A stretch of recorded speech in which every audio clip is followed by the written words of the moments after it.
Welcome to Rich Planet TV. I'm Richard D. Hall. Today I'm delighted because I have returned to Andrew Johnson's study. Hooray! And we're here to talk about Edgar Fouche, who was an avionics engineer. He worked for the US Air Force and he was also a contractor to the US Air Force.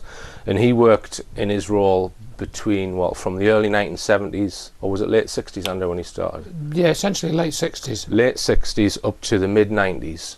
As I say, as an avionics, electronics engineer, and he worked on lots of different technologies pertaining to covert aircraft that were developed by various companies for the US Air Force, and he was a key figure in the development of a lot of technologies.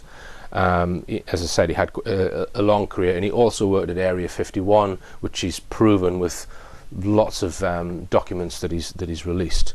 Now, Andrew's just finished a series of very lengthy Skype interviews with Ed Fouche, and we're going to talk about the information in those interviews today. And we're also going to talk about some of the lectures that Ed gave in 1998 about the technologies that he was given information on. So just tell us, Andrew, how did you find out about Edgar Fouche, and how did you get into these lengthy discussions with him? Well, that was basically because I'd been looking at the anti-gravity sort of research and technology following my discovery of the Disclosure Project in 2003. So by 2004 I'd started looking to this, what's this anti-gravity stuff, is there anything in it, and what's the information that's available about that.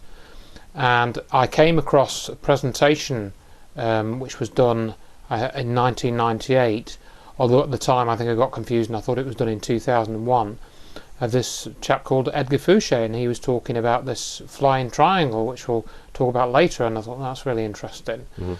And I found literally some text and some images from this presentation, and he talked about some very specific bits of information, which again we're going to probably cover a little bit here.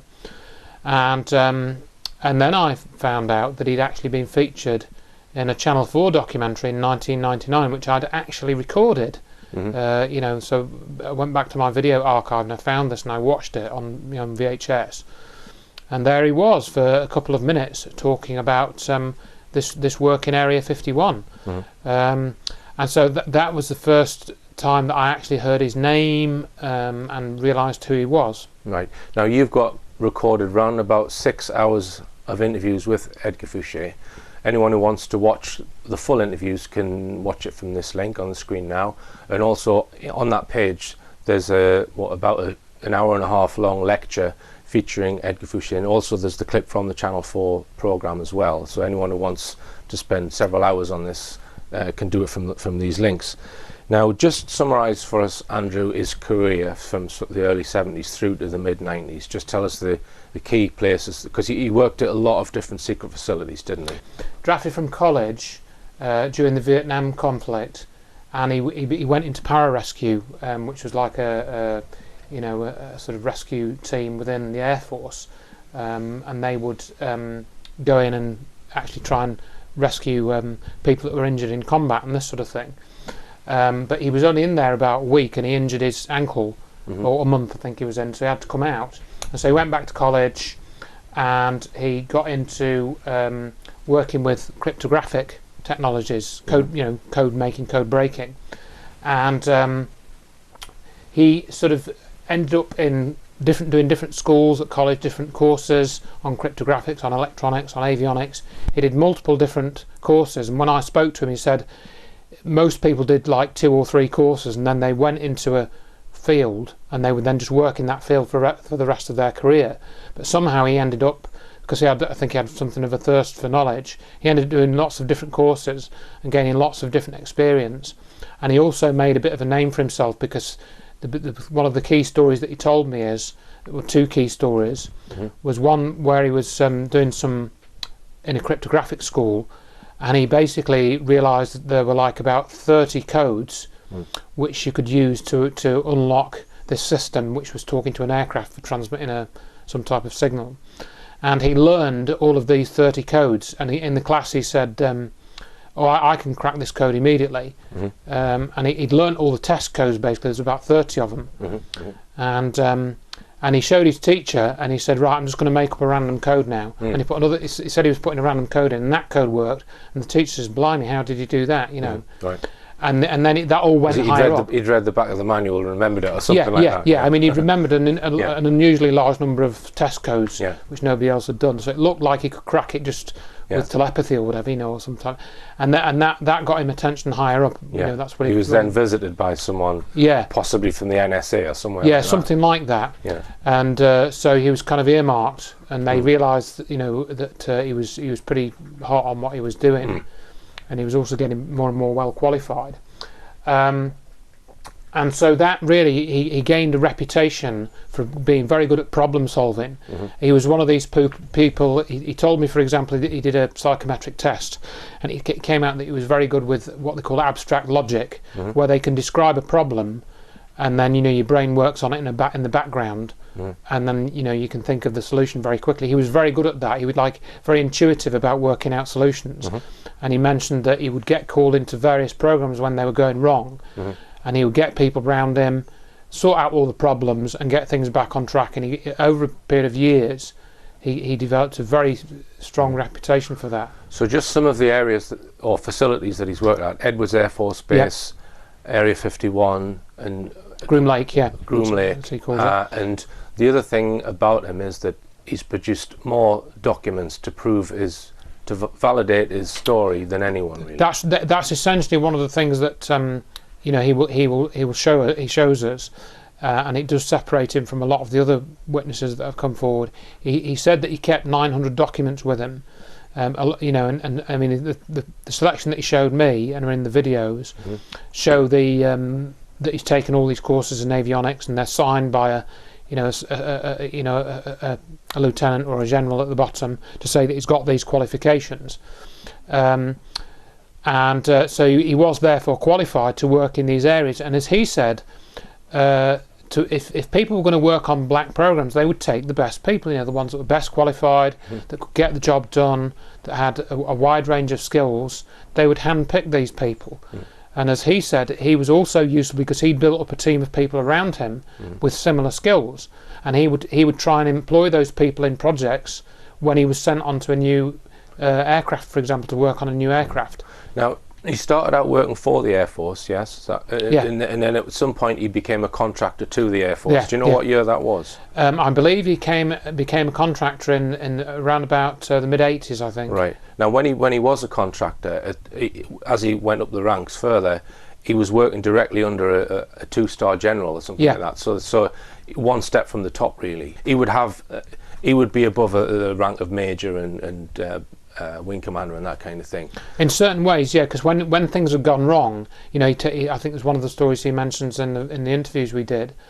When things were going wrong, and there was a general that he was working for, who didn't want Ed to do what he was going to do with the project, and he went to his superior, and his superior said to the general, "Look, you do what Ed Fouche says because he will sort this out. So you just do what he says." So he got that reputation for being a problem solver, although in his rank he was perhaps, in his official rank he was below people. Because of the way that he was doing the work and getting jobs done, he had quite a lot of control over how projects were being done. Now, a lot of people have asked, well, how on earth can someone disclose this kind of top secret information without retributions and without being locked up and that kind of thing? And one of the reasons is because he liaised over a lot of years with 6 other experts and pilots, and they shared information. So some of the information was not directly projects that he was involved with. Correct. It was what someone else had told him. So he can effectively disclose that because he's not directly given information from a project that he was involved with. And he also mentions that on some of the projects they overlooked signing particular things, so he was able to disclose information. That's what he alleges. So if we just come on to it says here that he had 4,000 hours of training, 50% of which was classified, so you can't reveal details of that.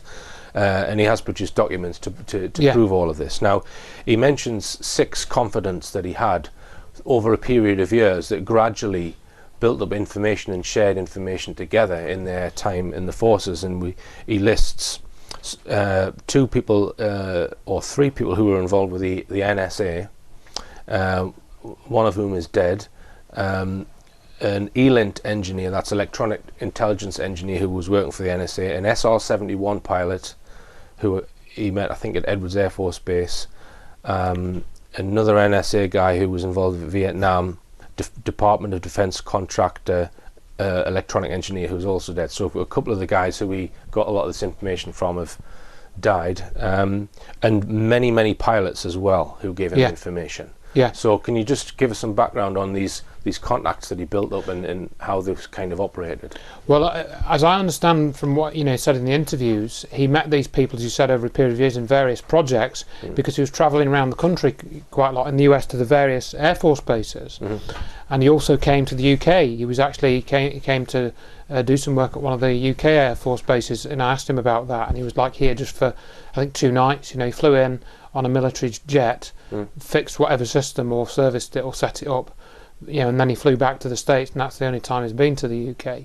So when he was travelling that widely, he met a lot of people with a lot of expertise, and obviously he kept in touch with a few of these who you've listed there.